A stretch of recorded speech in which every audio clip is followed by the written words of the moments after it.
just give me the 16. Yeah, just give me that. 12. And I'll take it to knock since you can't read the Hebrew. Get you one of these. JPS ain't real best translation in the English, but the Hebrew reads exactly the same. All right. Now, last time, anybody got any questions? Good. Give me Isaiah chapter 28. Chapter 28.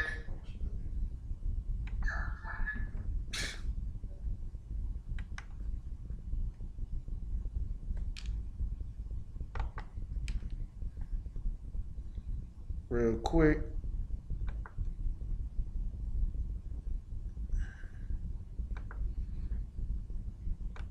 And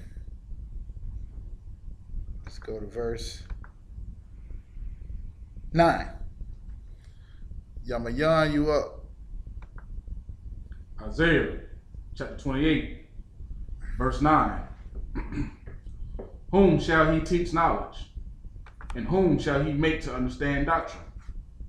Them that are weaned from the milk and drawn from the breast. Them that are weaned from the milk and drawn from the breast. Whom shall he teach knowledge? Who is the he talking about? He's talking about the Most High. And whom shall he make to understand doctrine, is what it say? Whom shall he make to understand doctrine? If you really want to understand what the Most High is trying to do with Israel, with the other nations, anything, you got to start somewhere. First place you got to start is on the breast. That's the first nourishment you're supposed to have. Something your mama should have known, something that you should have been getting from the time you was born. If you go back into the scriptures where it talks about the Passover and keeping the laws, and it says, teach this to your children. You know what I'm saying? From generation to generation, you're supposed to pass this on. But instead of us getting it from generation to generation, what we got was Christmas. What we got was our birthdays and Mother's Days and the 4th of July and everything else, New Year's. We never got the laws, statutes, and commandments. So if we never had the milk to nourish us from the beginning, then there's something we lacking, right? We've been lacking from the jump. Now, whom is the Lord going to be able to teach this doctrine to, let them understand doctrine? Whom he going to teach knowledge to? It's those people who are weaned from the milk. Now, what does that tell you? Those people have had the milk.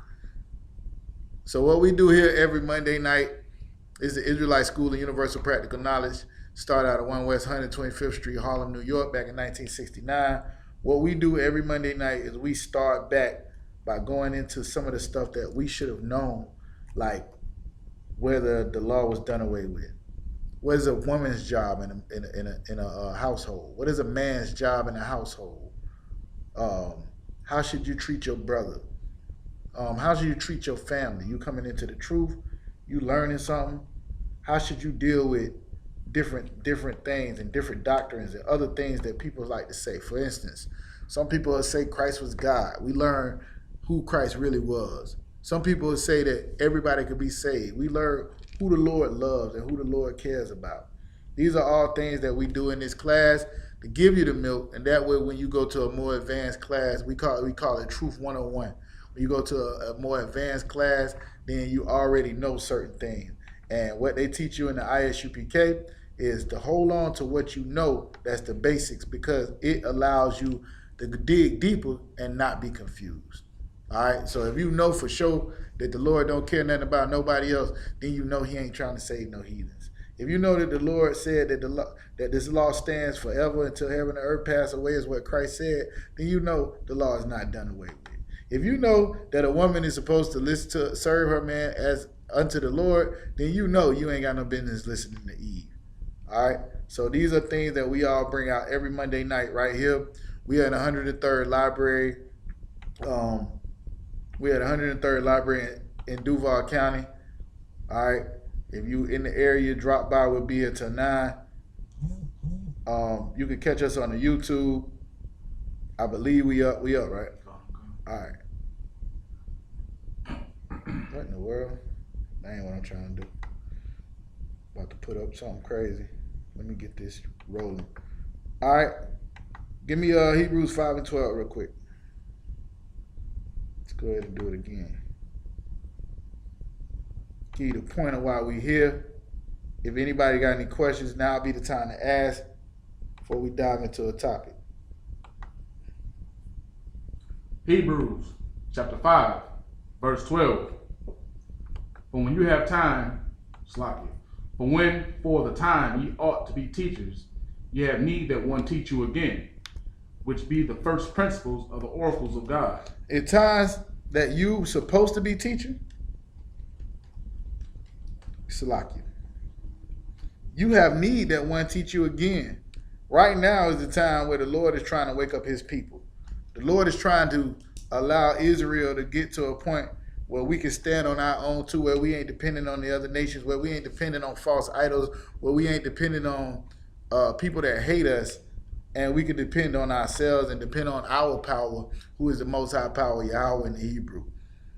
But how are we supposed to know how to do that? When ain't nobody ever taught us how to depend on our brothers and depend on our God and depend on ourselves as a nation and build ourselves up. Nobody ever taught us. We got need that somebody teach us again, right? You come in here, you learn how to be a man in the Israelite School of Universal Practical Knowledge. If you a woman, you learn how to be a woman. You ain't trying to take nothing in advantage of nobody or whatever the case may be, but what you are trying to do is understand brotherhood, understand these scriptures, because everything they ever told you about it was a lie. It's the whole reason why we have drug problems and epidemics, why we have AIDS, why we have everything running rampant, while 80% of all black marriages end in divorce, come especially if it's got anything to do with the Christian church. It's because you've been taught wrong and you need to be taught again. All right, keep going. Okay. And overcome such as have need of milk. Have need of what? Of milk. This class was the Monday night milk class. You have become such that have need of this milk. I mean, I know you think you know everything, but it'd be good if you just took your time and learned something new that was something old. When Christ said, a new commandment I give you, that you love your brother as yourself. That wasn't no new commandment. That's been, all of the commandments say that. Even if you got beef with him and you see his donkey or something run out, you return it back to him. Even if you got smoke with him, you doing what thus saith the Lord. Don't rejoice in his downfall, because the Lord will see that. All these things have been taught. Christ came to break them down, to make them simple so that you would understand them from the most elementary standpoint, and that's what we do here every Monday night. Everybody got that, right? Okay. All right.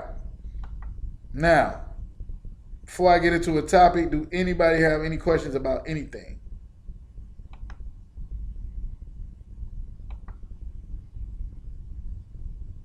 All right. Most High in Christ. Nobody got no questions? Let me ask y'all some questions. See what we got here. Officer Shakar, you the first voice I heard. Can you tell me a scripture that proves that God don't love everybody?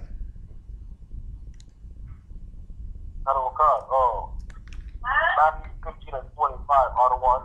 That's the one you approve. That's the one you would pick before any of them. Oh, God doesn't love everybody. Yeah, the one you picked was go not into the lost. Go not. I am only sent for the lost sheep. Is that?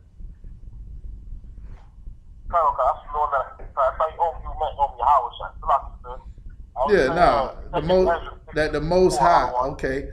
But let's say if I was a Christian and I don't subscribe to the Apocrypha, now give me one. Romans 9 and 13, sir. That's great. That's great. Let's go ahead and get that there. Let's prove to the Christian that God don't love everybody. Yamayan, go ahead and read it whenever you got it. Okay. Romans chapter 9, verse 13. As it is written, Jacob have I loved, but Esau have I hated.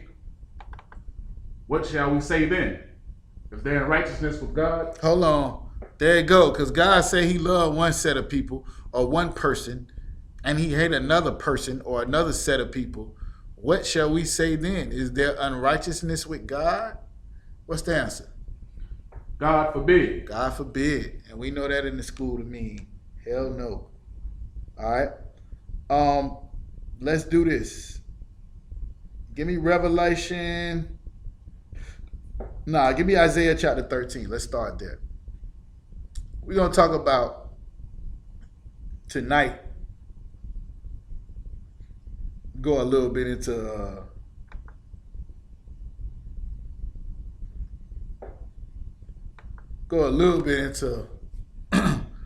what America is, who America is in the Bible. All right? You'll hear a lot of people say a lot of things, and first of all, let's do this. Let me get this straight.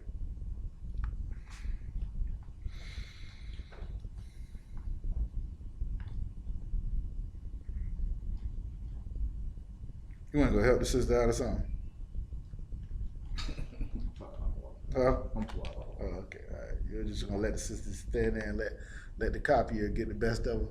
I mean, without one reading the word, she be all right. Whatever. How we gonna grow if we don't get nobody here? Brotherhood is a weapon. In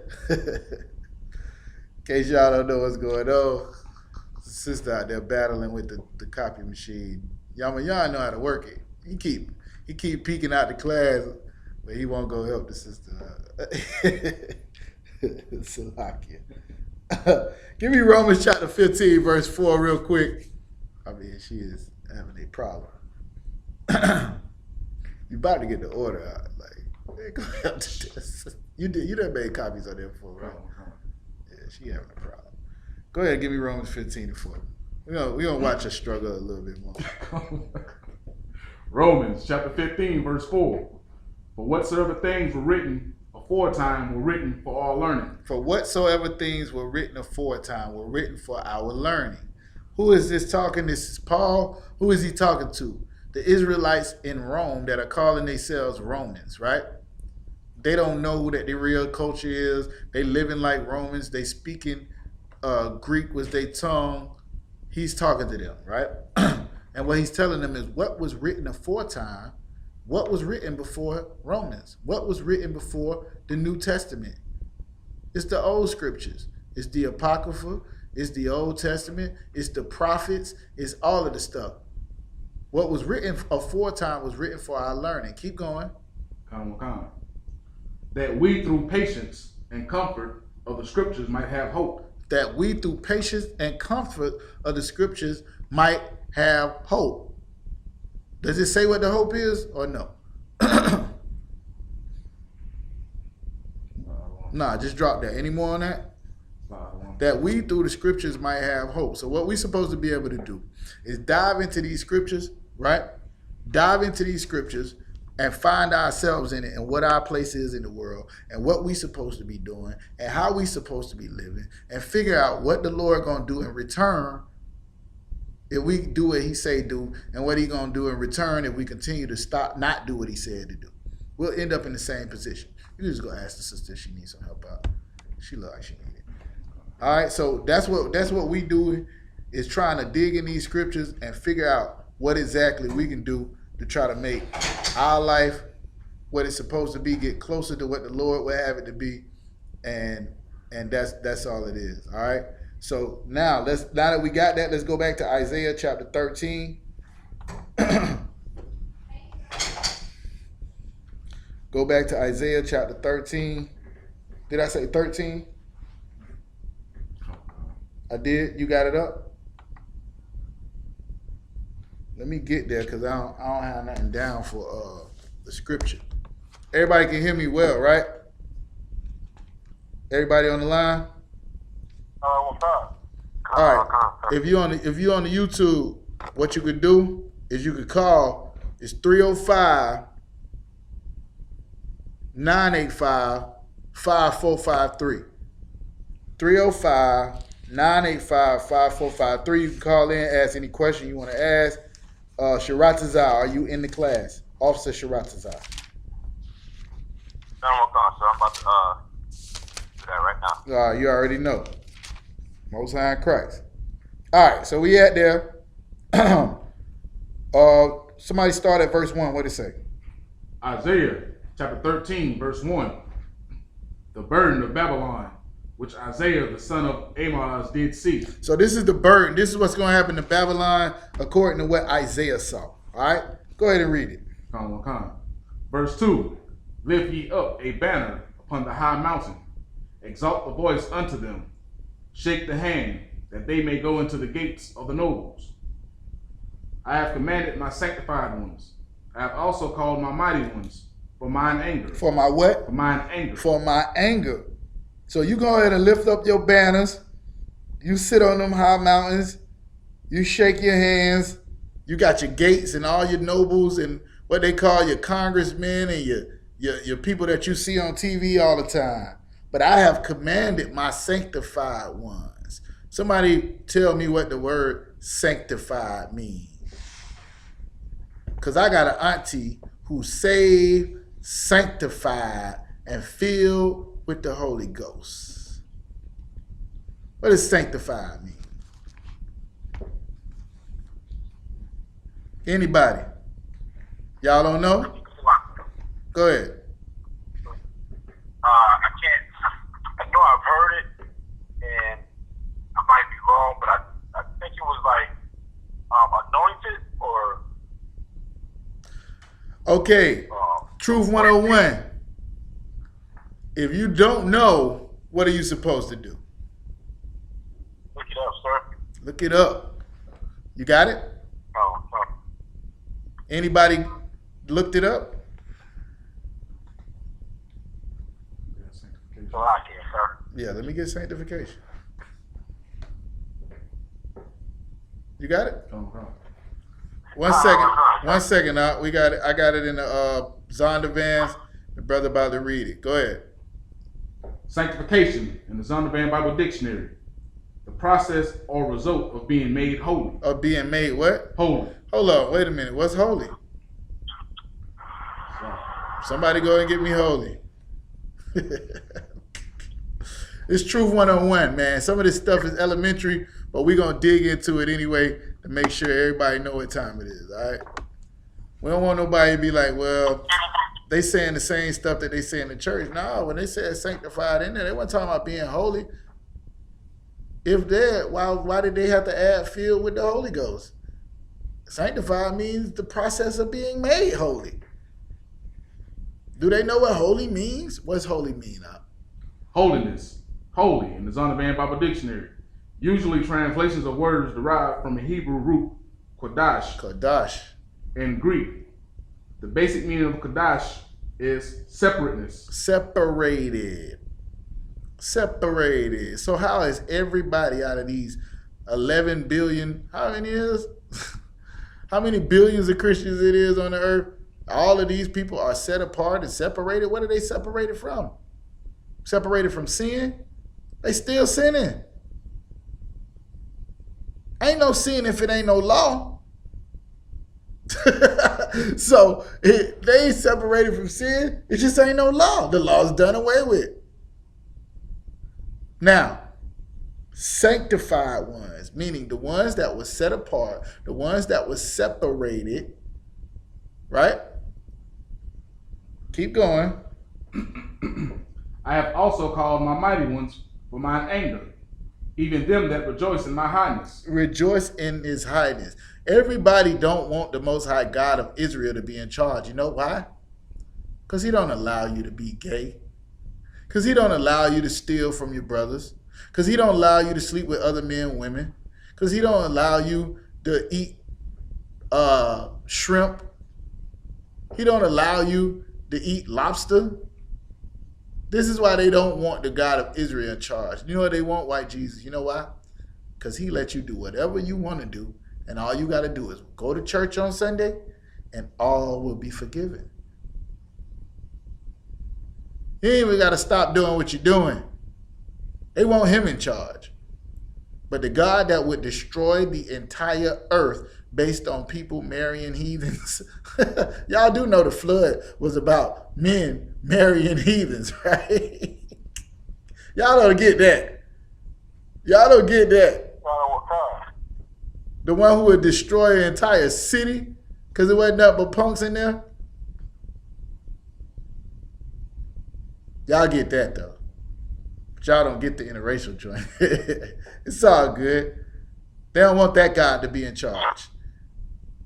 For mine anger, even them that rejoice in him being the Most High.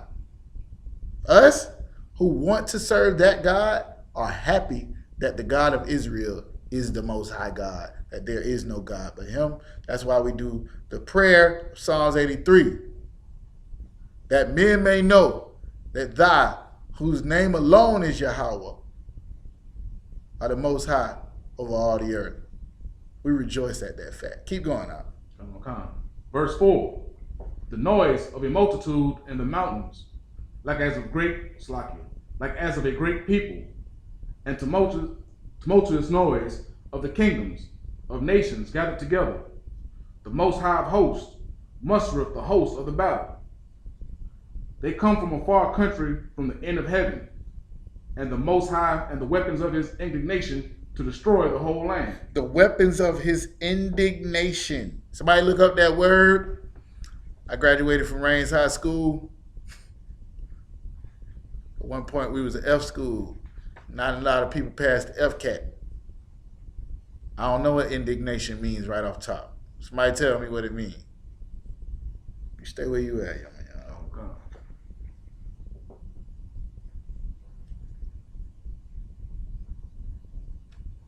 Indignation.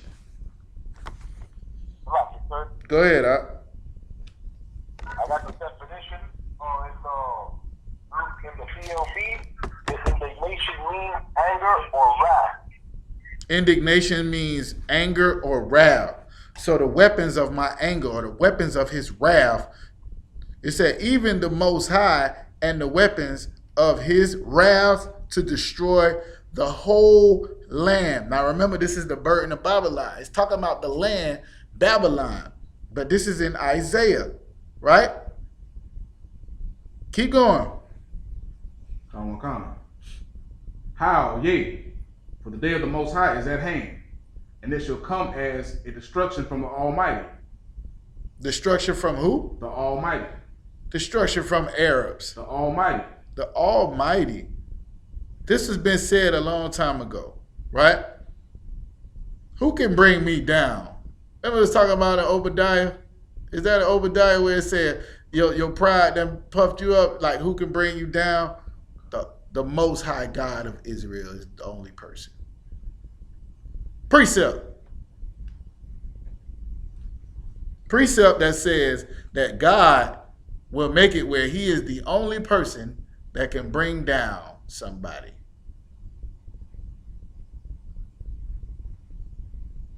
Let's go. Y'all better get with it. We in class now. Y'all ain't got no questions. I ask y'all questions. What's the precept?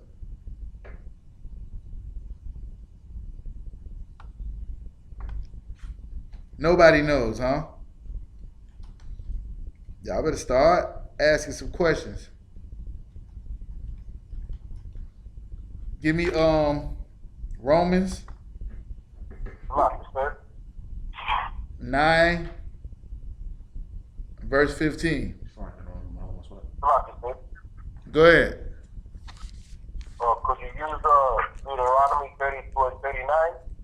Read it. God.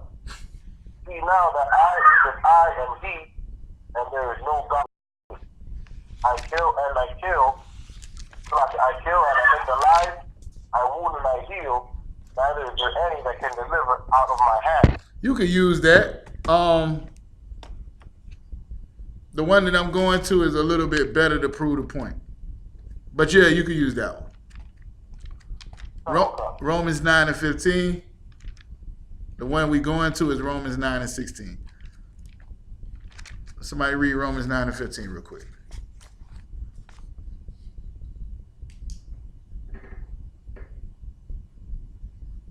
No, Salakia.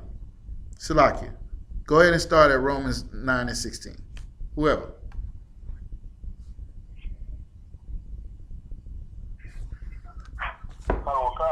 Hold on. Salakia. Anybody else in the class?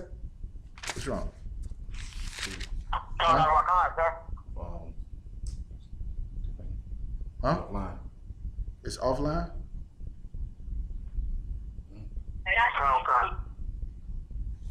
Oh, all right. 1 second. We back. Yeah, I see it green now. Hold on. Did it change? Come on. All right. Go ahead and read it. Who got it? Raccoon?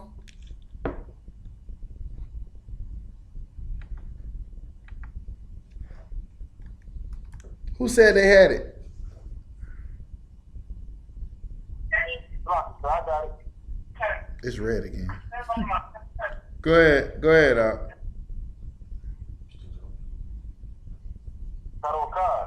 In the book of Romans, chapter 9 and 16. So that it is not of him that willeth, nor of him that runneth, but of God that showeth mercy. For the scripture saith unto Pharaoh, even for this same purpose have I raised thee up, that I might show my power in thee. See that? This is the same reason he raised up America, the same reason he raised up Babylon. All right? So that he can show his power. If he wanted to allow us, or to show that power by using us, he would have did it just like he did with David. David took out everybody. Everybody. To the point where he couldn't even build the Lord's temple because his hands were so bloody. Right? It could have been like that. If you go to Deuteronomy, give me Deuteronomy chapter 7, verse 1 real quick. Because he could use us. He ain't have to let nobody. He could have just, we knew it was the God of Israel fighting for us at one point in time because we saw him destroy the Egyptians. And we believed in him. Then we got vain and went to thinking it was us. Right? You got me? Come on. Deuteronomy 7:1. Let's get it. Deuteronomy chapter 7, verse 1. When the Most High thy power shall bring thee into the land whither thou goest to possess it, and have cast out many nations before thee, the Hittites and the Girgashites and the Amorites and the Canaanites and the Perizzites and the Hivites and the Jebusites. Stop right there. You see all these people he naming? These were the people that was in the land, right? The people that was in the land that the Lord was going to give us. And he moved all these people out the way. We went in there and fought them being small, a small nation. Went in there and took over. It's like taking 2 or 3 dudes and going and taking over a whole side of town. I'm trying to put it in a language y'all understand. You gotta be some bad, bro. Like we fighting armies of thousands and stuff like that. It ain't that many of us. Keep going. Come on. 7 nations greater and mightier than thou. What? 7 nations greater and mightier than thou. Now how we gonna get rid of 7 whole nations? We ain't talking about 7 Negroes. We ain't talking about 7 people, 7 squads, 7 neighborhoods, 7 nations that were greater and mightier than us. You know how we got rid of them? You know how we overcame them? Give me Deuteronomy 7 and 8. Deuteronomy chapter 7. Now go ahead. Deuteronomy 7 and 7. Chapter 7, verse 7. The Most High did not set his love upon you, nor choose you, because you were more in number than any people. The Lord don't deal with numbers. It don't matter. You can have 1 million of y'all and one of me, If the Lord is with me, all million of y'all will not succeed. You get that, right? The Lord didn't choose us because it was, we the biggest and mightiest and strongest. He chose us because it wasn't that many of us, so he can do what he said he was going to do in Romans 9. Show his power in the earth. So what you think going to happen when America falls? You think it's going to be because we all got together in unity and came together and made this big coalition and we plotted to take down the people who over America? You think that's what's going to happen? You a damn fool. You think you finna do something to this white man? He will send a predator drone into your neighborhood and never even show up and fight you. You will never even see the person that's shooting at you. You don't get it. He's so well playing this like it's a video game destroying your whole neighborhood. It is set up so that only the Most High of Israel can do this work. Now, go back to Isaiah 13 though. He is going to use some people. The weapons of his indignation, the weapons of his wrath is his nobles, is those that fear him, those that rejoice because he is in power. Everybody get that? Go back to verse 13. Verse 7. Chapter 13. Verse. Stop at 7. Yeah, I know. We're going back to verse 5. Isaiah chapter 13, verse 5. They come from a far country, from the end of heaven, even the Most High, in the weapons of his indignation to destroy the whole land. There you go. Keep going. Verse 6. How? Yea, for the day of the Most High is at hand. It shall come as a destruction from the Almighty. Therefore shall all hands be faint, and every man's heart shall melt. And they shall be afraid. Pangs and sorrows shall take hold of them. They shall be in pain as a woman that travaileth. They shall be amazed one at another. Their faces shall be as flames. Behold, the day of the Most High cometh, cruel both with wrath and fierce anger, to lay the land desolate. Now, let me ask y'all this. Is this the same God that you heard about in the church? This God is talking about anger, fierce anger, and desolation, and destruction, and wrath, and flames of fire. This ain't the God we learned about. It's all loving. He don't even get mad. He just love you in spite of. He seen the best in you when everybody else saw the worst in you. It's like that all. Go ahead, He knows your heart. He knows your heart.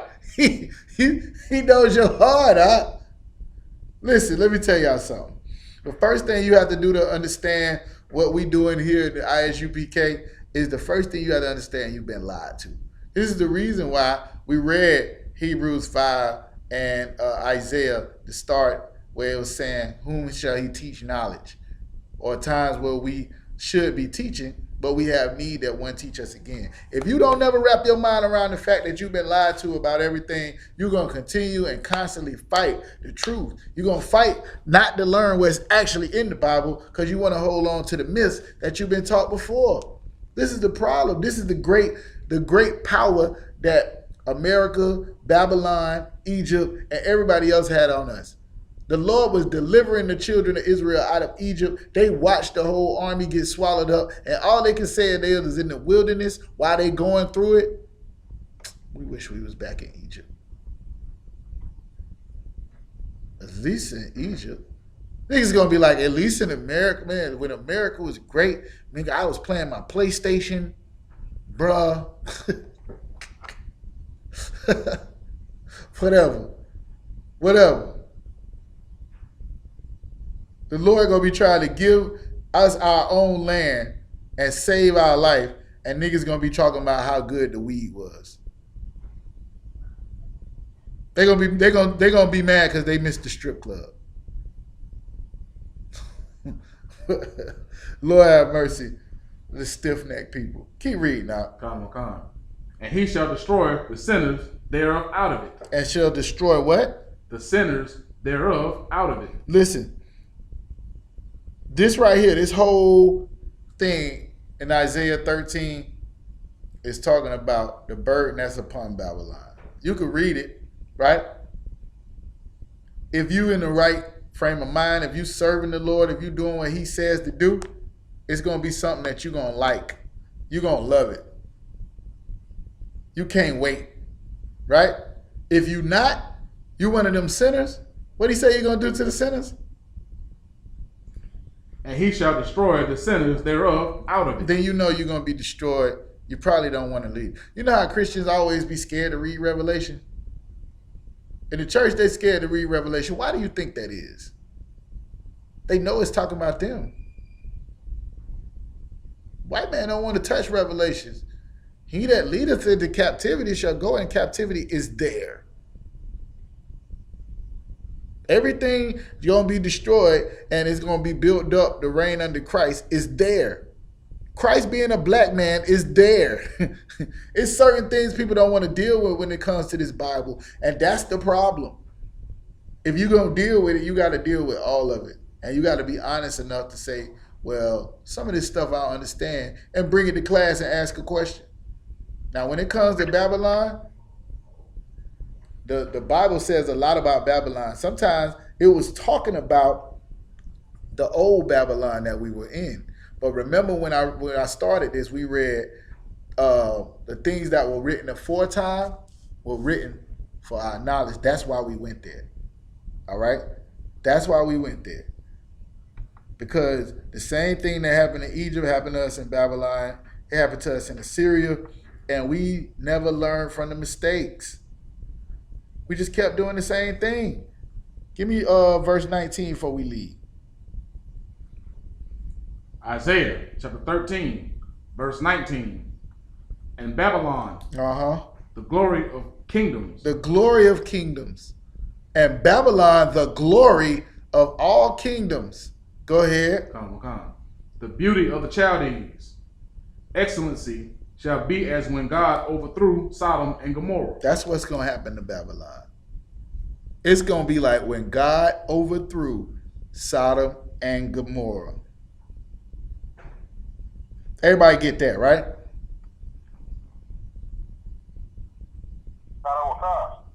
All right. Give me Revelation chapter 11, verse 8.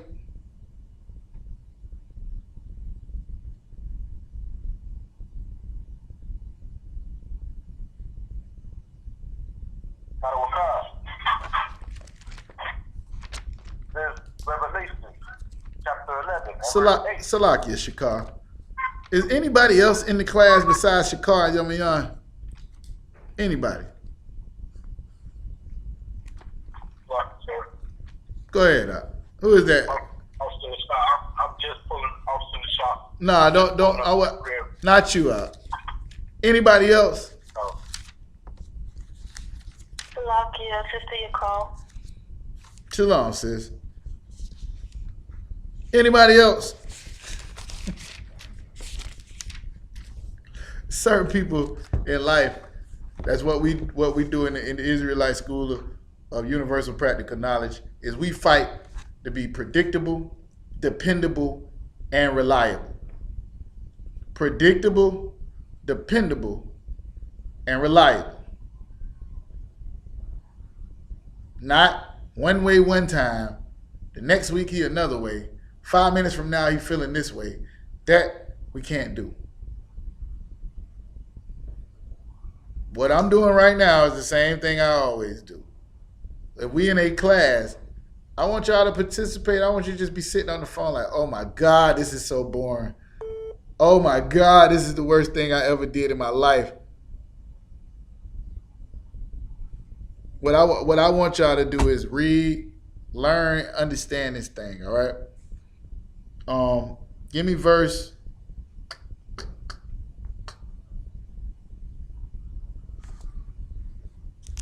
Go ahead and give me verse 8.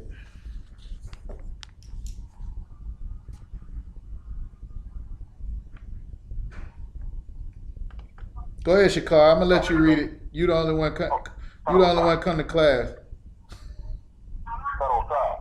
There's Revelations chapter 11 verse 8.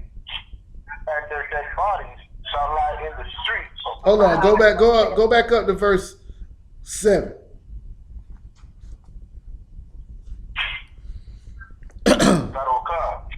There's Revelation chapter 11 verse 6. These have power to shut heaven, that it rain not in the days of their prophecy, and have power over waters to turn them to blood, and smite the earth with all plagues as often as they will. And when they shall have finished the testimony, the beast that ascended out of the bottomless pit shall make war against them, and shall overcome them and kill them. And their dead bodies shall lie in the street of the great city, which spiritually is called Sodom and Egypt. Which is actually called Sodom and Egypt. Which spiritually is called Sodom and Egypt. What's the difference between something being actual and something being spiritual? Not you, Shakar. Anybody else?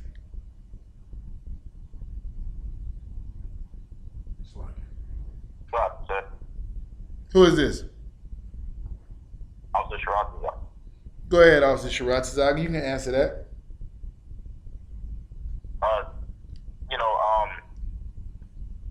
Actually, it's like it's physical. Like it's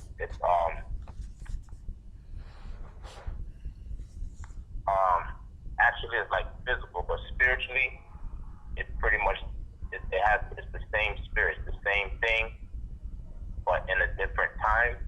I want to say. Somebody else help the brother out.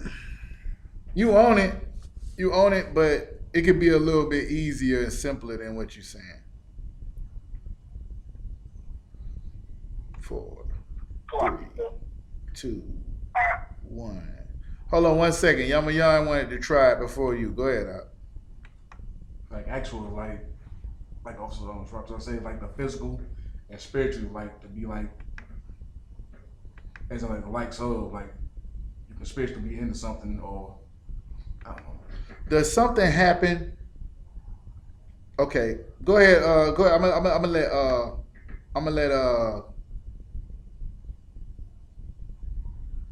gonna let Nishak try it before I say something. Go ahead, Nishak. So I was trying to get in the house, so I didn't even hear, what. Who was that said Salakia after Shiratazah? That I said, hold on. Oh, it was me, but I was going to ask what the question was. I didn't The hear. question is, what's the difference between, and we're reading right now, it's saying that this place is spiritually called Egypt and Sodom, right? And I said, it don't say it's actually called Egypt and Sodom. It says it's spiritually called that. What I was asking was, what was the difference between something actually happening, and what something happening spiritually? Now that was kind of a trick question, but I wanted to see whether or not a brother would go ahead and jump on what I was really asking. Do you have the answer to the question?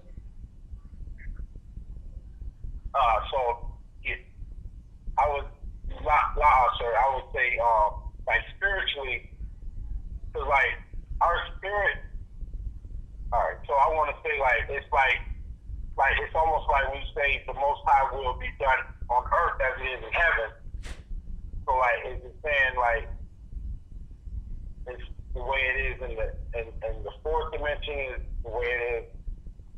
It's not really how it is in the third dimension. You more on it, and I think it's because I kind of gave it. What happens in the fourth dimension always eventually happens in the third dimension. Or what's happening in the third dimension is only a manifestation of what's really happening in the fourth dimension. When it's talking about Michael, the archangel, fighting against Satan and all of this other stuff, that's really the battle of the demons you got in your head that's telling you to go sin against the Lord, and the knowledge that you got that tells you that you're going to die when you do it. Right? That's the demons in your head that tell you not to take care of your family or to sleep with another man's wife, as opposed to the righteousness that's fighting, that's telling you what to do right in the situation, that's telling you to call for counsel, that's telling you to leave a situation where you might end up not having mercy on a brother and taking his life or something like that. Okay? All of these are angels and demons fighting each other in the fourth dimension, and it's manifesting itself in the third dimension. So, if this place is spiritually called Egypt because of the bondage, right? That's what Egypt is. And spiritually called Sodom because of the sexual immorality, then what would be happening in this place? Bondage and sexual immorality. Everybody get that, right? That's what's going on. Spiritually, that's what's going on. And it's manifesting itself to where you see it, like your favorite rapper is a homosexual. Your favorite TV star is a homosexual. Your favorite athlete is a homosexual.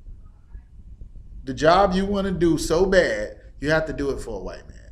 The job you want to do that you love, the thing you love to do, the only way you can do it and provide for your family is to serve another nation doing it. So the oppression, right? The oppression and the sexual immorality, it means this place is spiritually Egypt and Sodom. You got that, right? Everybody got that? All right, give me Revelation chapter 18. Let's see what's going to happen to this place. What the hell's going to happen to this place?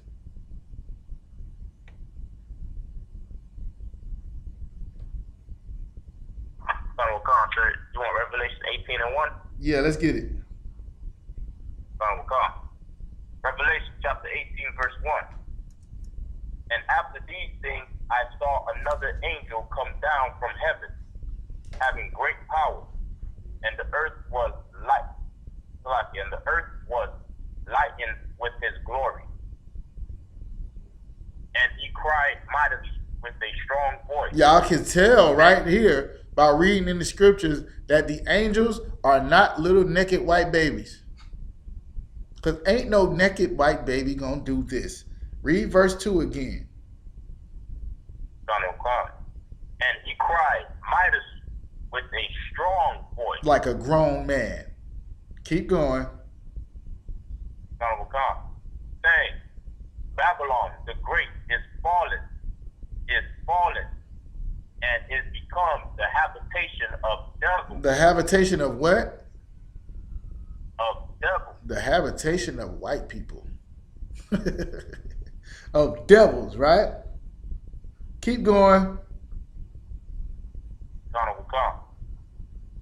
And the hold of every foul spirit, and a cage of every unclean and hateful bird. So this is the problem. This is the problem the Lord had with Egypt. This is the problem the Lord had with Sodom. This is the problem with the Lord had with everywhere that we were in captivity of. It wasn't so much, like we look at it like, first of all, from our standpoint, when the Lord chose us, like it's because these nations were doing, yes, it is that. But at the same time, these nations love to not only do what should not be done, or what the Lord said the children of Israel shouldn't be done, but they love to teach it to the children of Israel like it's right to do it. And these nations are the habitation, what does it say? Have become the habitation of devils, liars, and a hole for every foul spirit. So not only are we talking about homosexuality and bondage, but we're talking about murder. We're talking about abortion. We're talking about anything, name it. Adultery. Brothers want to, it's Mr. Steal Your Girl. Everybody's Mr. Steal Your Girl, nigga. It was just Trey Songz a few years ago. Now it's everybody. They just pride themselves on sleeping with another man's woman. This is a foul spirit that's within the earth, right? It lives here in America. You can't see it? Every night I got to fight to prove my love.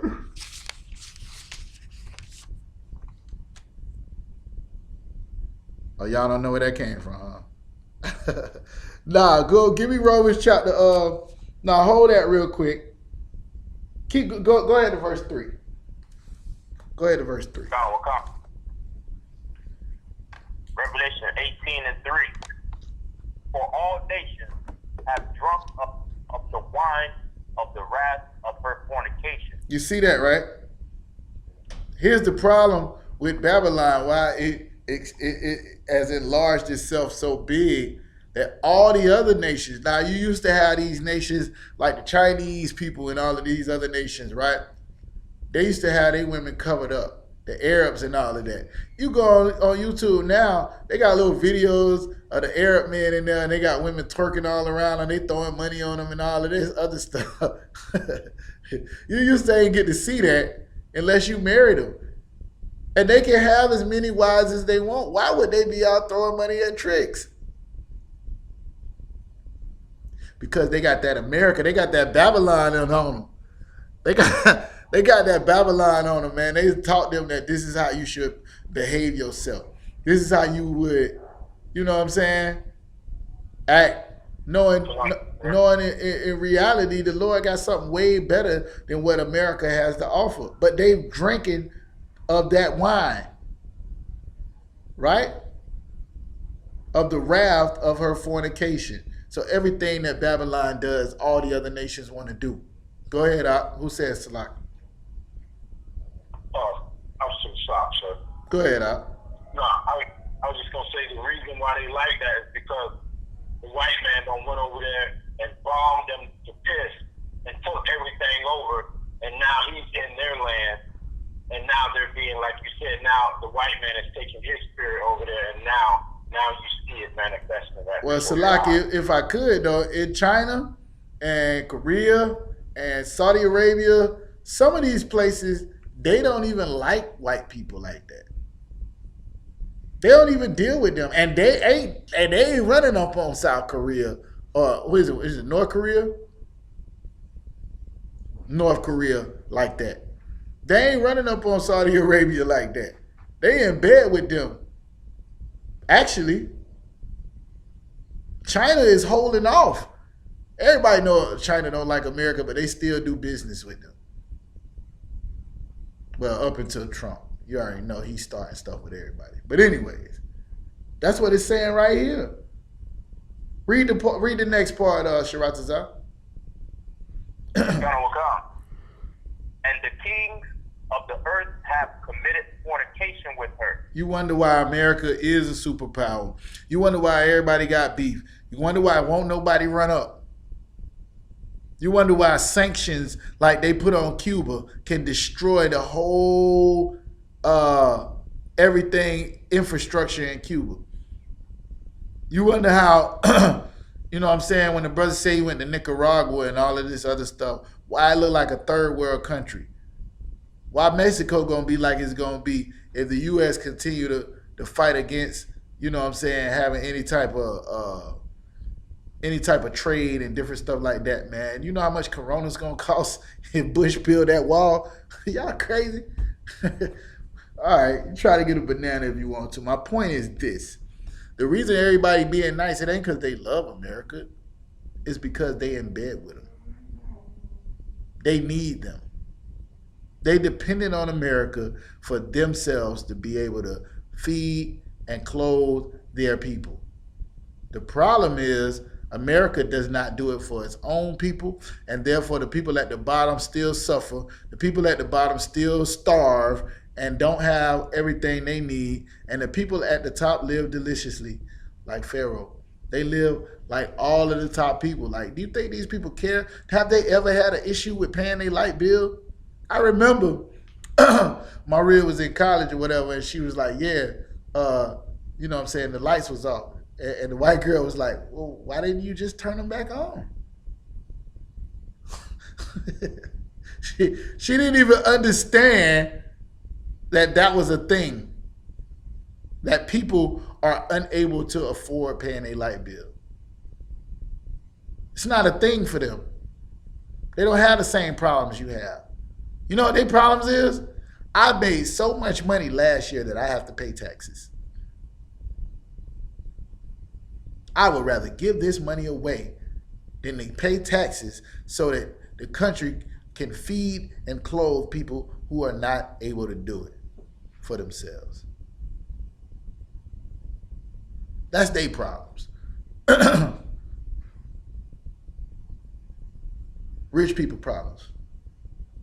Keep going out. And the merchants of the earth are waxed rich through the abundance of her delicacy. I was watching something where they was talking about how much money they were making in America, getting free labor off the slaves.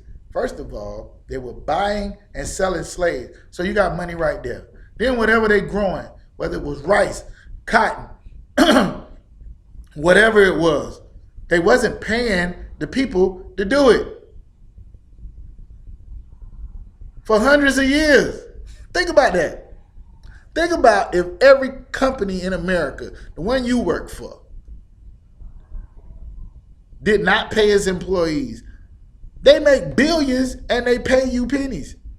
Your little 11, 12, whatever you make an hour, they are able to pay that and still make billions of dollars a year. Now just imagine they didn't pay nobody. You know how much money that America, you understand that?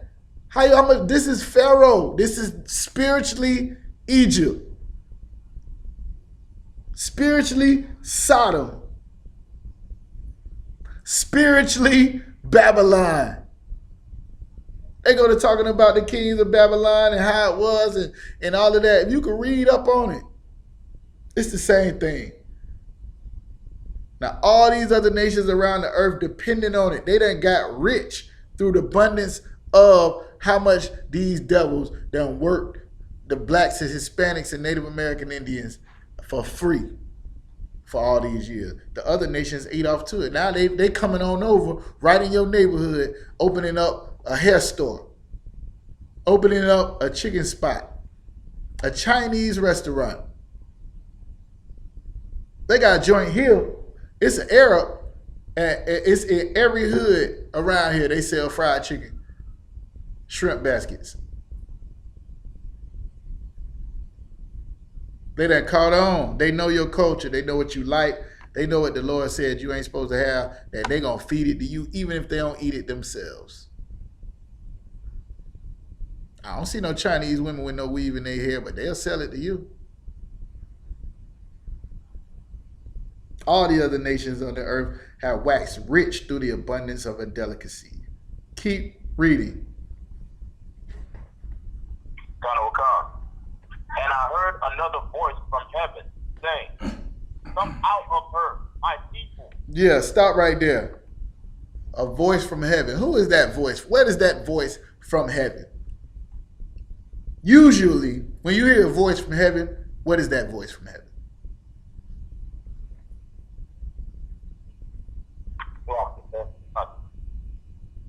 Go ahead.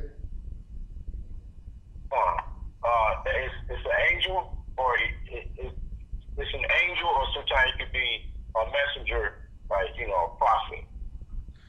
When you hear that voice from heaven, even if it's an angel, what is it representing? Like, Go ahead, Itazar. The Most High. It's representing the Most High. Can somebody tell me when they heard a voice from heaven in the Bible? Right, sir. Go ahead.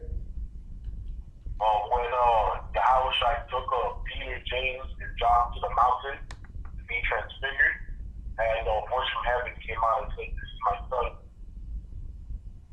Yeah, also, when Yahweh Shah was baptized, right? That'll come. Give me 2 Samuel chapter 22 real quick. Stay right there where you at. I want y'all to know who this was.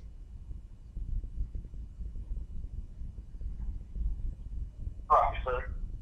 Go ahead. What chapter? Say again. The second Samuel. 2 Samuel chapter 22 and verse 14.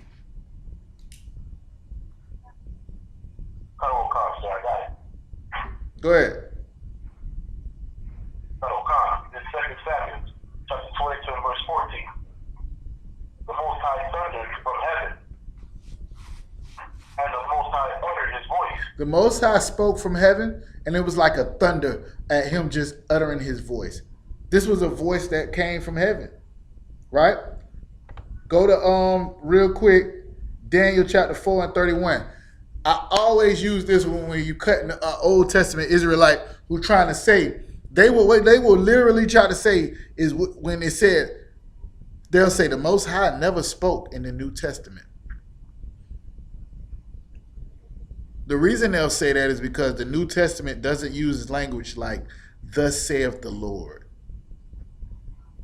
What happens is Yahweh Shah uses his messengers to speak like Yahweh Shah. I mean, the Most High uses Yahweh Shah to speak. He says the words of the Lord. He uses the men of the Lord to speak, and they say it like that. Well, Paul said this. Well, Christ said this. But then Christ will tell you, my words are not my words. So they'll say that even when Christ was baptized and a voice came from heaven, we don't know what that voice was. It didn't say the Most High said it. Give me Daniel 4 and 31. You got it? Go ahead, Daniel chapter 4, verse 31. While the word was in the king's mouth, there fell a voice from heaven. While the word was in the king Nebuchadnezzar's mouth of what he was going to do, there fell a voice from heaven. Keep going. Come on. Saying, O King Nebuchadnezzar, to thee it is spoken, the kingdom is departed from thee. Keep going. Come on. And they shall drive thee from men, and thy dwelling shall be with the beasts of the field. Who is this saying that the kingdom is going to be departed from Nebuchadnezzar? It's the Most High. The voice from heaven is an angel speaking the words of the Most High. Everybody got that, right? That ain't spooky. That ain't deep. That ain't spooky. That ain't deep. That's truth 101. All right, now back to Revelation chapter 18. Certain stuff I just like to stop and bring out some stuff. Where we was at? Verse 4 or 5? Verse 4 out of 1. Verse 4. Let's get it. That'll come. Revelation 18 and 4. And I heard another voice from heaven saying, come out of her, my people. Whose people? That ye be. Come out of her, my people. Why would the Lord call everybody out of Babylon?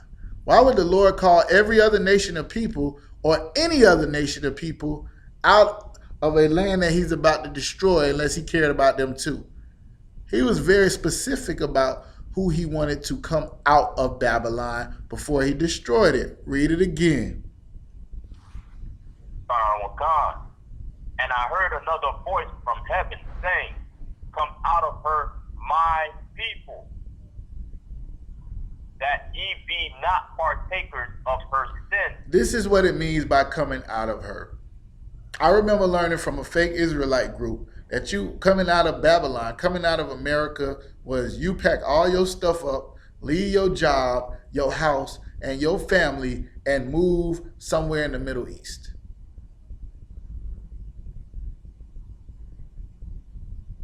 You, a nigga from Boynton Beach or Fort Lauderdale or Duval County or Orlando or wherever you from. You, a sister from Tampa or Daytona Beach or Miami, move away from all America. You know how many people I know that's never left the States? You know how many people I know never left the hood? And you telling them that's what this scripture means? No. Coming out of America and coming out of Babylon is the next verse. Not partaking in her sins. Everybody get that, right? Now, you coming out of it and not partaking in her sins, what will happen to you? Read the next part. And that ye receive not her plague.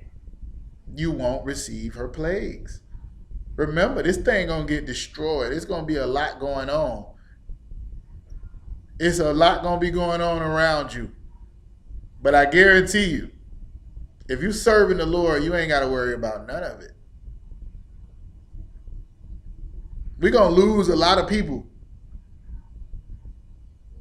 But you serving the Lord, you ain't got to worry about that. Come out of her. That you be not partakers of her sins, and that you receive not her plagues. Go ahead to verse 6, out.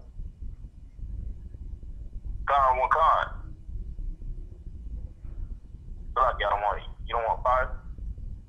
Yeah, that's what I meant. For her sins have reached unto heaven, and the power hath remembered her iniquity. Her sins done reached up to heaven, and the Lord remembers everything that she did. Everything she did wrong. It's done gotten out of hand. Remember, it's become the hold of every foul spirit and the cage of every foul bird. Sometimes the Lord will suffer or allow things to happen, right? He allowed Pharaoh to put us under that bondage, but when he got tired of it, what happened to Pharaoh? He allowed the original Babylon to have us, but what happened? Where are they at? Where is these people? I had asked somebody, did they know what a real Egyptian looked like? Not the people that's over there now that's saying they're Egyptian. A real one. Who lives over there? I'm sure the whole Egypt is a damn art museum where people pay money to go see dead bodies and writings on the wall and all the big funeral homes they had. And meanwhile, America is thriving. The same way Egypt was when the children of Israel was there at the bottom, serving them. We serving America now. And guess what? Them same gods and idols that they had in Egypt, they right here. The same gods and idols they had in Babylon, they right here. And the same way the Lord destroyed them, that's what's going to happen. Because it's become the habitation of devils, a hold of every foul spirit. For her sins have reached up to heaven, and the Most High have remembered her iniquity.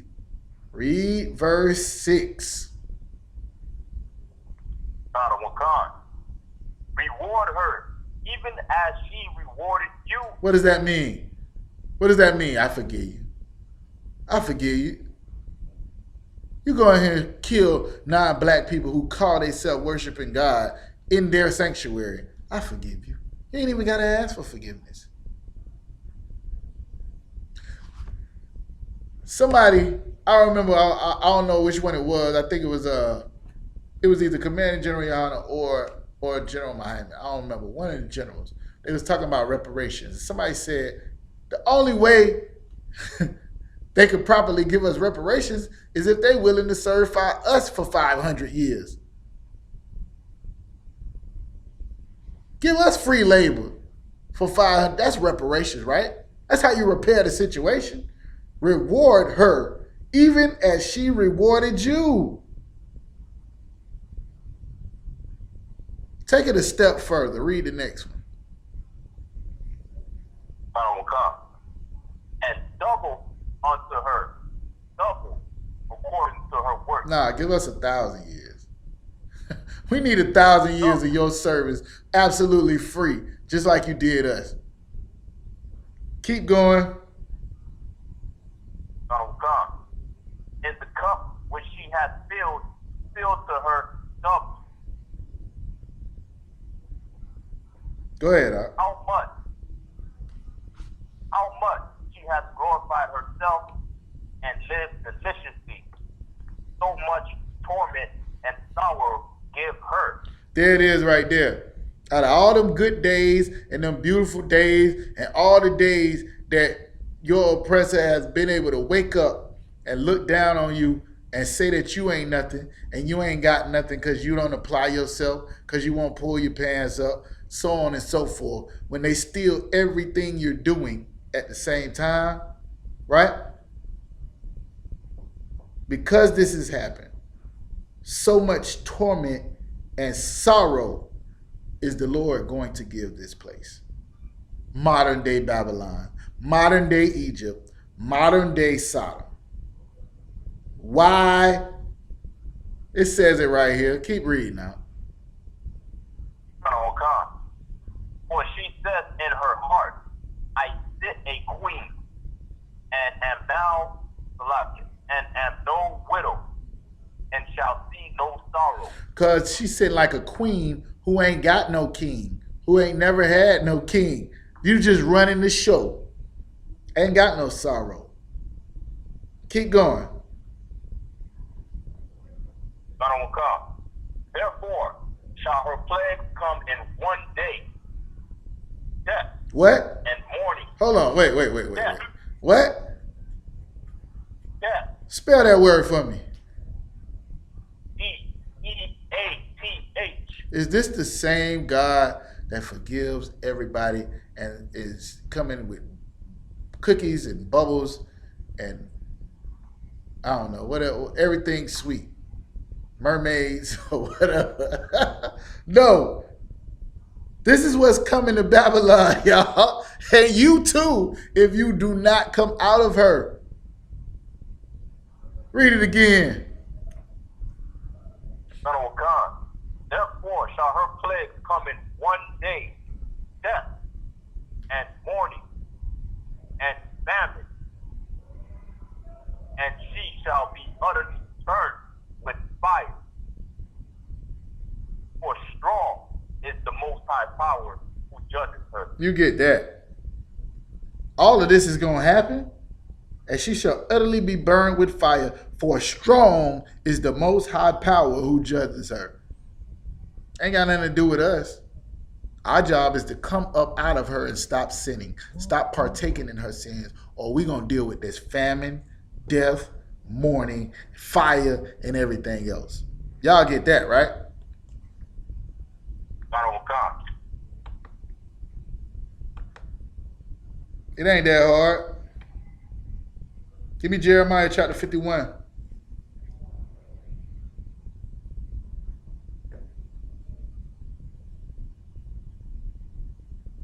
Jeremiah chapter 51. Let me get there. What we talking about is Babylon, right? The old Babylon, the new Babylon, the old Egypt, the new Egypt, America.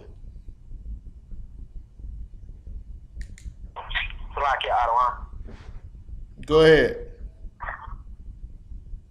What verse in Jeremiah 51? Give me verse 1 and then we'll skip down. Jeremiah chapter 51, verse 1. Thus saith the Most High, behold, I will raise up against Babylon and against them that dwell in the midst of them that rise up against it. That do what? A destroying That do wind what? that rise up against me. Here's the problem with Babylon. Here's the problem. They pride.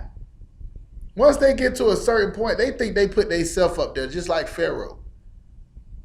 When in reality, the only reason they've been raised up is for what? Yes, sir. Go ahead. So the Most High can show his power the same way he did his Absolutely. That's the only reason they got any power. You are the powers on the earth. The only reason they got power is so the Lord can show you who he is. And this is what he's saying. I will raise up against Babylon and against them that dwell in the midst of them that rise up against me. How do they rise up against you? Because they already got the children of Israel oppressed. They already got them, you know what I'm saying, in their clutches. But they want to go a step further and make the children of Israel break the laws that the God of Israel gave them. They want to go a step further and cause you to be like them. It's not good enough for them to be a liar, but they want you to be a liar too. It's not good enough for them to be a homosexual, but they want you to be a homosexual too. It's not good enough for them to steal everything that's on the earth or be a murderer, but you got to be like that too. Precept.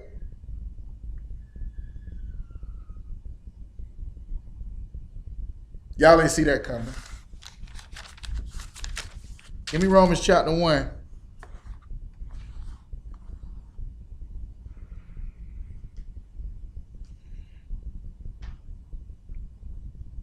Verse 29. Romans chapter Hold on. Give me verse 28. Romans chapter 1, verse 28. And even as they did not like to retain God in their knowledge. We ain't even want to know who the Most High was, because he would cause us to stop doing the things we love to do. So we rather pretend. Why you think people walking around, man, that Bible a white man book? Because they don't want to stop being gay. Because they don't want to stop getting high. Because they don't want to stop tricking. They know who the Most High is. They don't want to retain him. They want to forget all about it and pretend. Let's just pretend like this God stuff never happened. Where the hoes at? That's what they doing. Go ahead, Op. So, if I could, what you're saying is, you there? You there, Itazar? my bad, they cut out for a second. But what I was saying was, what you saying is heavy in this. Recently there was a picture going around social media with somebody holding, the LGBT group holding up a sign saying Jesus is queer. You know what I'm saying? It had Caesar Borgia next to the cross. Right. You know what I'm saying? So, yeah, what you're saying. I think in that same picture it says something like God loves gays or something like that too. They had a bunch of different little picket signs that they made. Go ahead, Ricardo. Yeah, it says Jesus is queer and Allah is gay. Yeah, something like that. Now, what you were saying, Itazar, bring it up. Yeah. So I was saying, they choose that image. They know that these false religions, white Jesus and whatnot, they believe in that because, again, it allows you to continue to be homosexual. It allows you to be, a murderer and all the above. You know what I'm saying? So that's what I'm saying. What you're saying so heavy. Right. Yeah. We didn't want to retain the Most High because he's going to cause you to do something or have to stop doing something that you love to do. Keep reading now. Come. God gave them over to a reprobate mind, to do those things which are not convenient. So here's the thing, right? Because you knew God and you didn't glorify him as God, right? And then you didn't want to retain him. Then now you're giving over to be like the white man.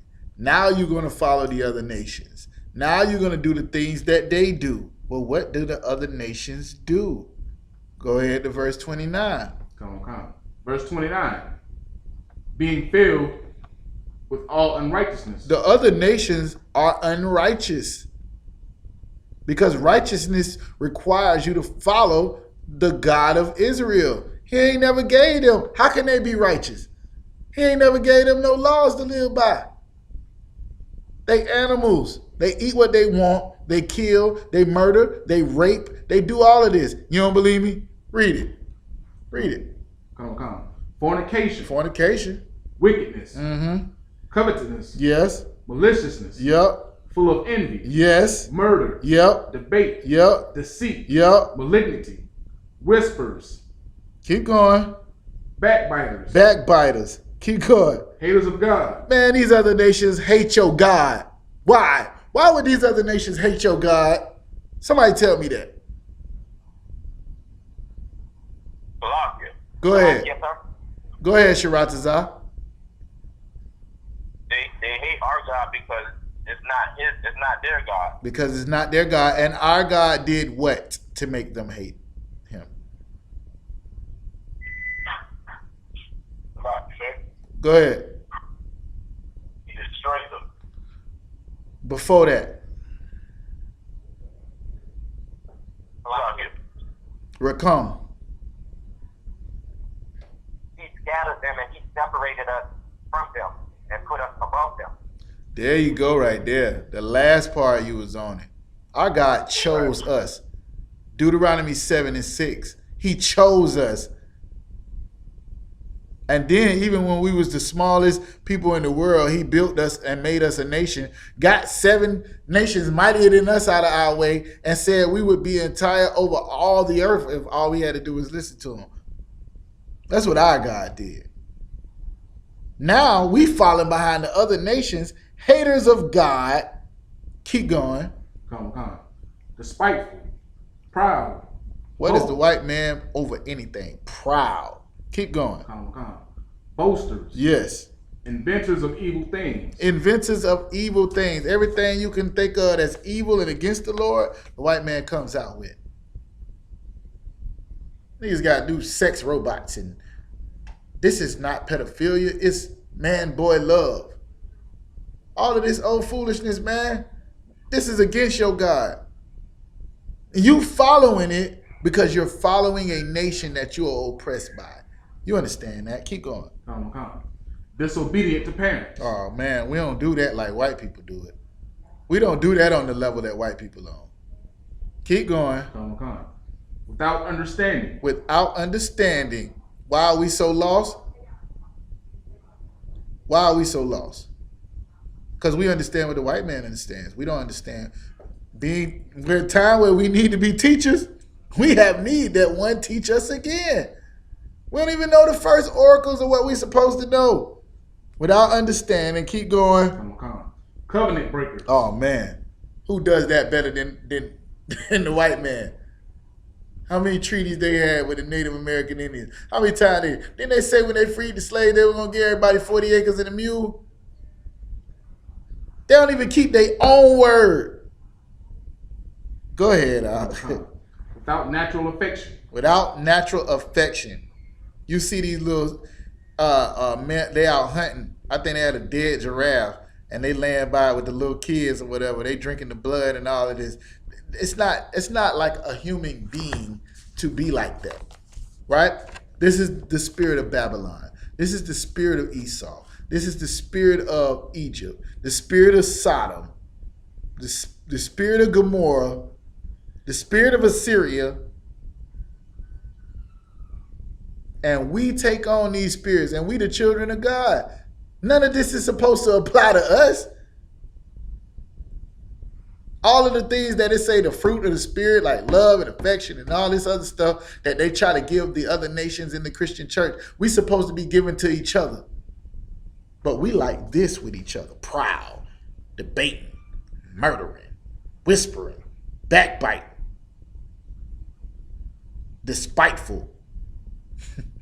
Without natural affection.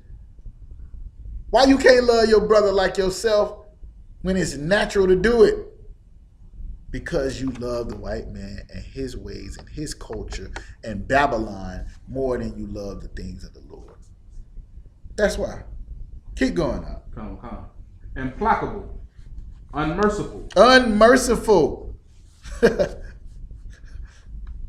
When you learn how to put yourself in a position to where you have the opportunity to destroy or to get rid of a threat, then you can learn mercy. We ain't had no might in our hands in so long. When we get it, it's F your couch, nigga. No mercy. Where did we learn that? Blood sport. Somebody give me some other ones. Goodfellas, Godfather, all of this stuff. It was portrayed to us on TV shows that Babylon introduced us a spirit that has been put in black people that is not natural to us. It's all come from Babylon. Keep going. Who knowing the judgment of God. Who knowing the judgment of God. Now this is talking about Israelites. But the reason I'm bringing us here is all of this is stuff that we learned from the other nations. This is the same stuff that Babylon has taught us. This is the reason that the Lord wants to destroy it. If he destroy Egypt, then ain't no looking back to say we're going to go back to Egypt because it ain't there no more. As long as it's there, you're going to be just like Lot's wife.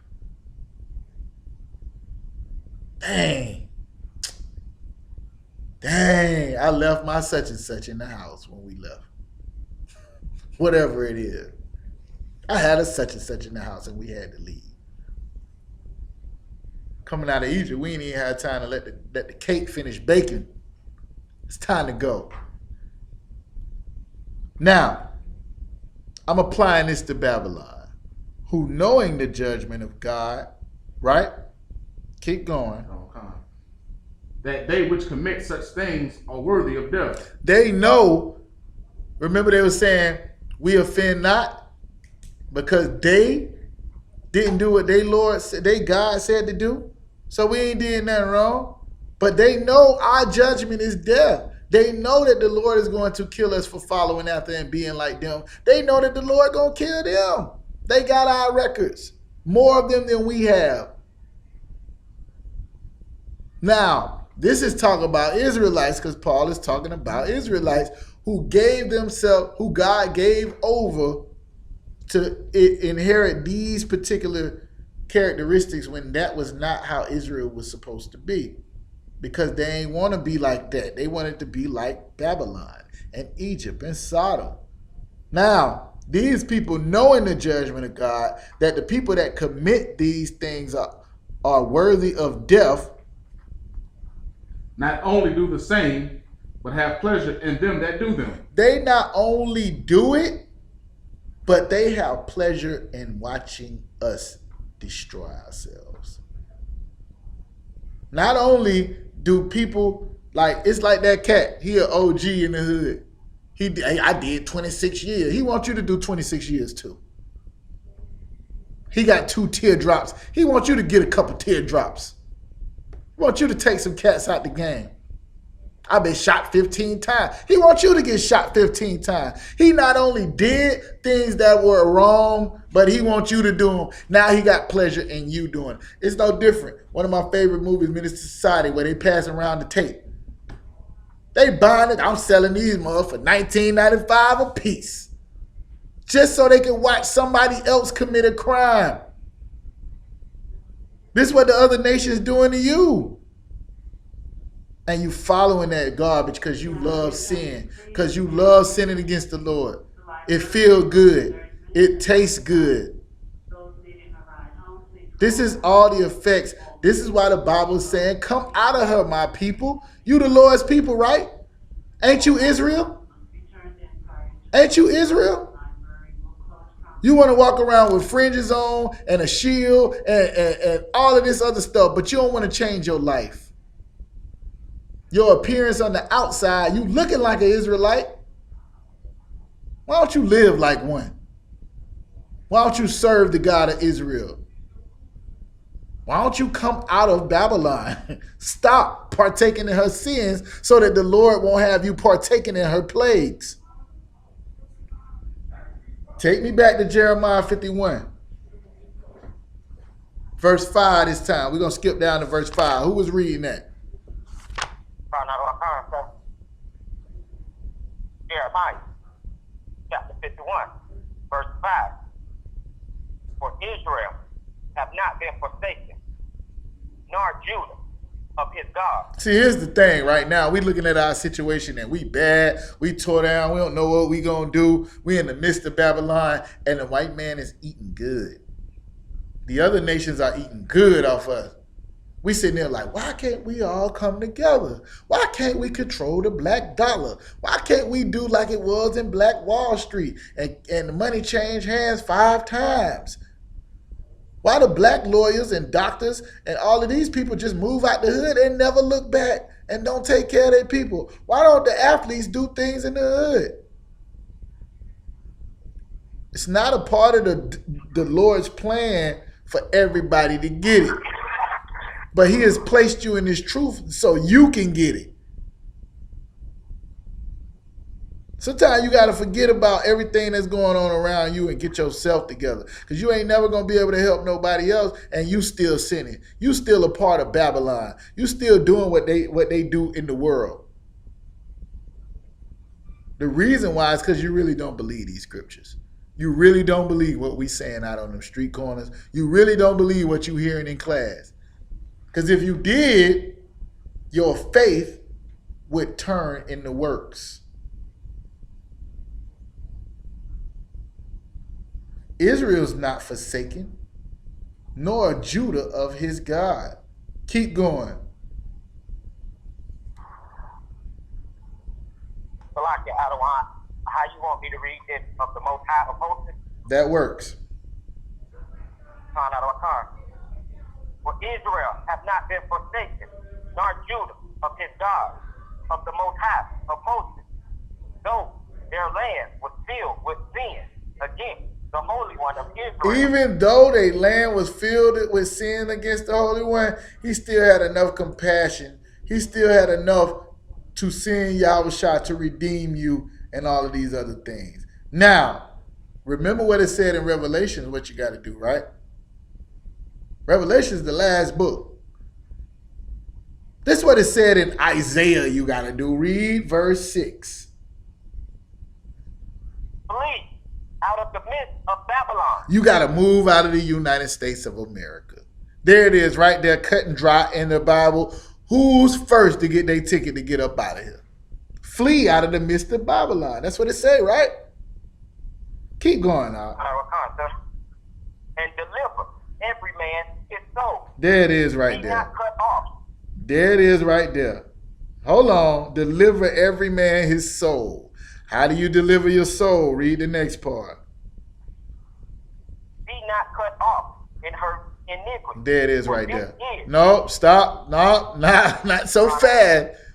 Be not cut off in her iniquity. There it is right there. The same thing that we read in Revelations, right? Don't partake in her sin. That's what sin is, iniquity, right? Don't get cut off from being amongst the Lord's people in the iniquity of Babylon. That's what it's saying. In other words, you got to change your life. You got to change your life. Why should you change your life? Read the next part. For this is the time of the Most High's vengeance. He will render unto her a recompense. He, the Most High, is going to punish Babylon for what they're doing. And if you are a part of that, you will get caught up. For this is the time of the Most High's vengeance. Read verse 7. Babylon hath been a golden cup in the Most High's hand. Uh-oh. Go ahead. That made all the earth drunken. The nations have drunken of her wine. Therefore, the nations are mad. You get that. Let's not say like mad, like upset. It's like mad, like crazy. Mad, like stupid. Out of their mind. Keep going. Babylon is suddenly fallen and Uh-oh. destroyed. Now, everybody depending on Babylon. Everybody needs America. And all of a sudden, it's falling. It's destroyed. Keep going. Howl for her. Take balm for her pain. If so, be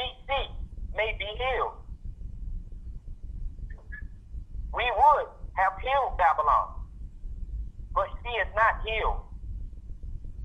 Forsake her and let us go, everyone, into his own country.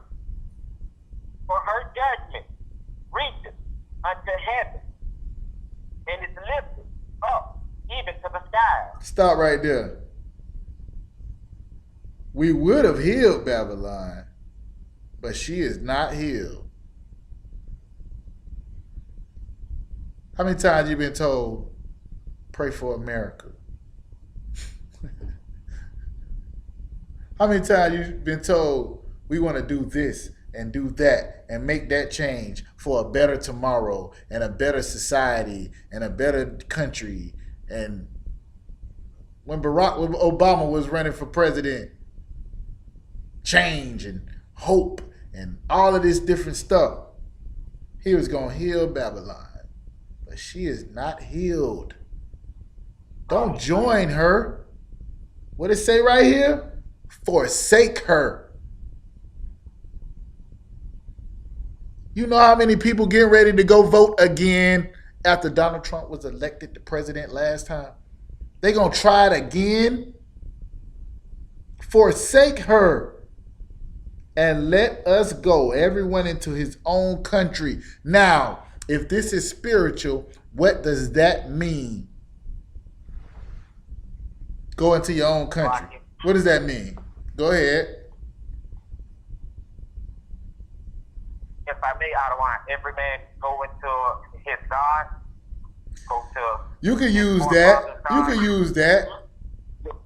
I would more so say go back to your own culture. Go back to what you're supposed to be doing and turn away from what you've been taught living in this nation. Now, that's our point. That's what we do in the Israelite School of Universal Practical Knowledge. We return people back to your own identity. You are no longer an African American. You are a Hebrew from the tribe of Judah. Connect yourselves with your forefathers. Thawashah was walking around the cookout with a staff because he a Levite, just like Moses was. He don't need the staff. He's still young. That ain't the point. You get it. We put back on our culture. We put back on the fringes, the braids. We cut them locks off. We stopped doing things that we learned how to do in America, like selling drugs and smoking dope and getting high and chasing whores. And we get our households in order. We stop serving Eve and allow our women to become servants to us while we serve the Lord, which is the natural rank and order and structure it's supposed to be. Babylon don't care nothing about that. You think America care about that? They will tell you you're wrong for telling your woman something to do when you actually trying to save her damn life. Save her from them. Little pork ain't gonna hurt. I don't even got high blood pressure. A little weed ain't gonna hurt. Weed ain't never killed nobody. What you have to understand is it ain't the weed, it ain't the pork, it's the Lord. You don't believe me, do you? Let's go back up to verse 6. Read it again. Read verse 6 again. Come on. 1 second. Jeremiah chapter 51, verse 6. Flee out of the midst of Babylon and deliver every man his soul. Be not cut off in her iniquity, for this is the time of the Most High's vengeance. This is the He will time. render unto her a recompense. This is the time of the Lord's vengeance. The Lord knows what he wants to do. The Lord is capable of destroying every single human being at one time off the face of the earth. He does not do it for the children of Israel's sake. All right? Now, if you're going and joining another nation of people, if you're going and trying your best to be like everybody else and not taking care of those things that need to be taken care of for the God who is the creator of heaven and earth, you going about it the wrong way. You trying to partake in the blessings that Babylon has for you and not paying attention to the blessings that the Lord has for you. It's time to come up out of Babylon. It's time to stop loving sin so much.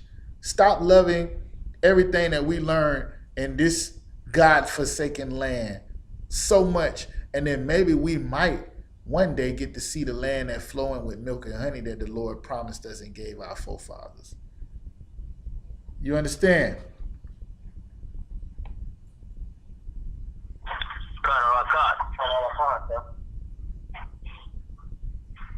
Give me, go back. Go ahead and read verse 10 real quick before we go back. I want to go back to the chapter before this. Go ahead.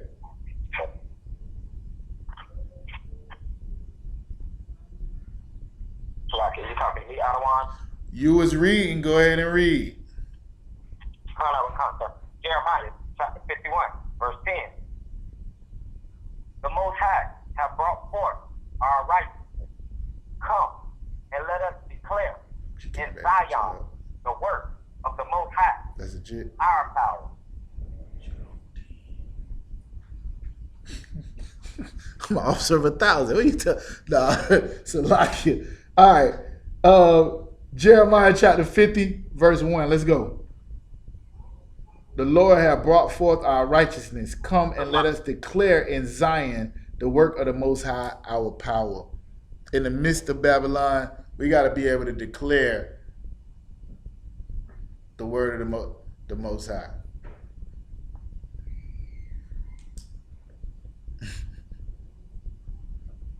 You got it, Yama? 51. Let's get it. Jeremiah chapter 50, verse 1. The word that the Most High spake against Babylon. Against who? Against Babylon. Go ahead. And against the land of the Chaldeans by Jeremiah the prophet. Why is he talking so much about Babylon? Why? Keep going. Declare ye among the nations, and publish, and set up a standard. Publish, and conceal not. Say Babylon is taken. Bel is confounded. Merodach is broken in pieces. Her idols are confounded. Her images are broken in pieces. This is where we're going. This is where we're going. We got to break down the idols first. We got to publish this. The world got to know that what's going on in America is not what's supposed to be going on. It's not the Lord, the work of the Lord. That's what they got to know. All right? These idols must be broke down and these images must be broken into pieces. Now, this is what the Lord is saying going to happen. Read verse 3. Verse 3. For out of the north there cometh up a nation against her, which shall make her land desolate. Shall make her land what? Desolate. Yeah, you better believe it. We talk about this all the time in the truth.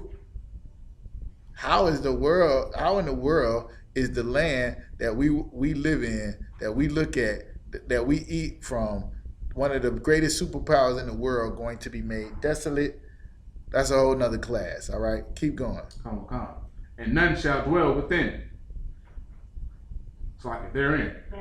They shall remove, they shall depart, both man and beast. Ain't nobody gonna be living like they living now in the cities that they living in. All right? Keep going. Come. In those days and in that time, saith the Most High, the children of Israel shall come, they and the children of Judah together, going and weeping. They shall go and seek the Most High their power. This is what you got to do to come out of Babylon. You shall go and seek the Most High your power. And it's got to be Judah and Israel together. Judah, 3.5 tribes. Israel, the other 9.5 tribes. All 12 tribes, which if you don't believe that, there's going to be a 12 tribe lecture coming up here soon. I've been in the truth 5 years. I've been waiting on this lecture. I really want to be in Chicago for it. I'm probably going to have to buy it on pay-per-view. All right, but anyways, that was a sidebar. Salakia. At the end of the day, we're going to have to, we weeping and seek the Most High our power. Go ahead. Verse 5. They shall ask the way to Zion with their faces thitherward, saying, Come, and let us join ourselves to the Most High in a perpetual covenant that shall not be forgotten. Here's the problem with us. We have joined ourselves to every other nation on the planet. We've joined ourselves to every other power, every other idol, and we have not joined ourselves unto the God of Israel. In order for us to be saved out of this hell that we're going through, in order for us to come out of it and not be partakers in the plague that's about to befall and come upon Babylon, what we're going to have to do is ask the way to Zion. Who are you going to ask? The men of the Lord. Put your faces this way. You got to stay focused and straight ahead. You looking to the side, you looking back, you like Lot wife. But it's going down. You concerning yourself with the things of this world. What you should be doing is saying, come and let us join ourselves to the Most High in a perpetual covenant that shall not be forgotten. Now, you know the Lord ain't forgotten none of his covenants. The only way it'll be forgotten is if it's forgotten by us. Right? Keep going. Verse 6. My people have been lost sheep. Their shepherds have caused them to go astray, and they have turned them away on the mountains. They have gone from mountain to hill. They have forgotten their resting place. This is the Israelite School of Universal Practical Knowledge, and our job is to return our people to their resting place. The shepherds that's been placed over black people, the people that's been put in charge, and the ones that we looking up to help, which is these politicians, these black preachers, and all of these people have done nothing to help black people get the way they need to get to. Why you just won't move and let a real nigga do the job? Salakia. Just get out the way. Let us teach men how to be men and teach our women how to be women again. Because we're going to do it according to the scriptures. We ain't going to do it according to what sound good and feel good to people. That's the problem. You know what sound good and feel good to people? Hey, let's go get high. That sound good. That feel good. Let's run up in there and take something that we ain't earned. That sound good and feel good. Everything that we've been taught in Babylon, we read it all in Romans. Being proud feels good. Just say it to yourself.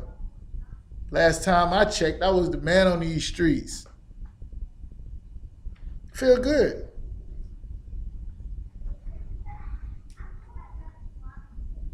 And here we're going to teach you how to say, I am nothing. And God is everything. I am nothing. I deserve nothing. But the God of the Bible promised me everything. All I had to do was do what he said to do. Why is that so hard? Because of where we live. We done forgot our resting place because of these preachers. Because of these politicians.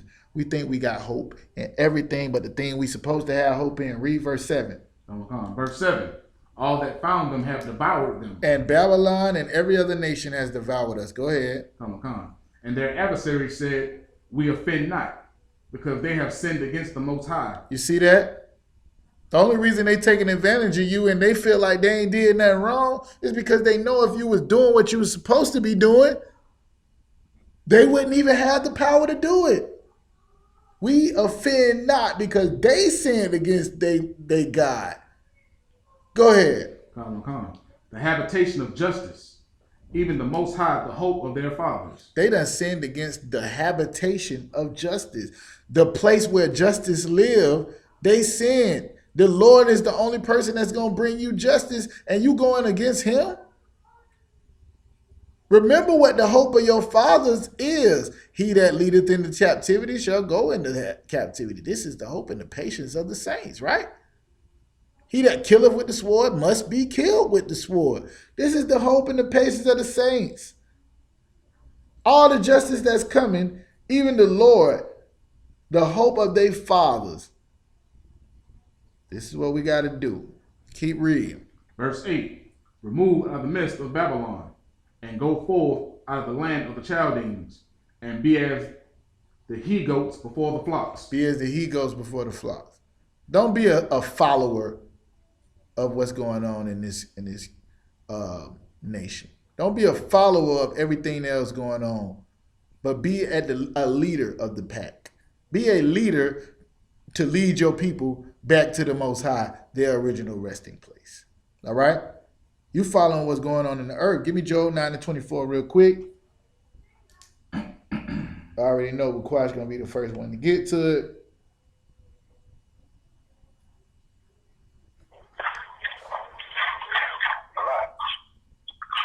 Go ahead. Here's the book of Job, chapter 9, verse 24. The earth is given into the hands of the wicked. That's who's running the earth right now. Go ahead. Oh God, he covereth the faces of the judges thereof. If not, where and who is he? If you can't look and see that the people that's over you right now are the people that you should not follow and you shouldn't be like, and you're not going to be able to be like and serve the Lord. If it ain't him, if he ain't the devil, then where is the devil? And who is he? If it ain't the white man, where is he and who is he? You understand? How do we know this? Give me Psalm chapter 55, verse 20, real quick. Psalms chapter 55, verse 20.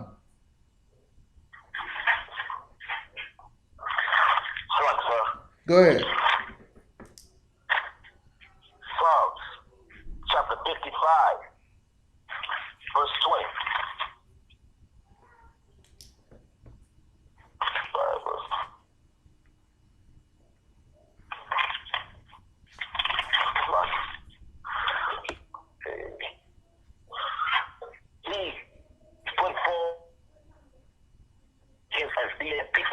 He had put forth his hand. He had put forth his hand against such as be at peace with him. He had broken his covenant. Keep going. The words of his mouth were smoother than butter, but war was in his heart. His words was yet were they drawn swords. His words were salted in oil, yet were they drawn swords. You hear a lot of these precepts when we out at camp, because the Lord has put a place. We would say as the main people, you know what I'm saying, the devil is going to be revealed in the last times, right? We have to show them that what we talking about, Babylon, Egypt, Sodom, spiritually, is all the same thing. And they give me Job chapter 12, verse 6.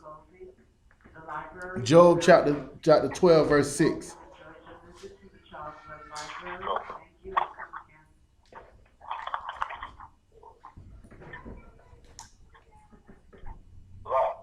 Go ahead.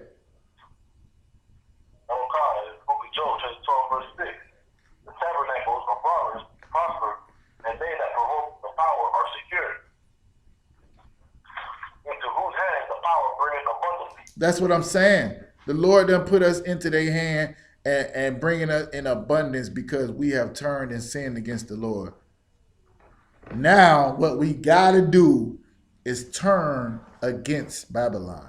Turn against all of the stuff that they taught you that's so fun and so happy and so free, and get back to this discipline and this structure and this order and this rank that the Lord gave us from the beginning. Other than that, we're going to always be up under other nations, and we'll never have our own. And we'll never be able to reign again as kings and priests in the earth under Christ, because Babylon will reign forever. And we, who's supposed to be taking part in the vengeance of the Lord, are going to be people that's going to be consumed by it. because we never broke away and did what we were supposed to do. All right, and with that, I'm going to go ahead and pass the class over to Priest and Officer in the shop.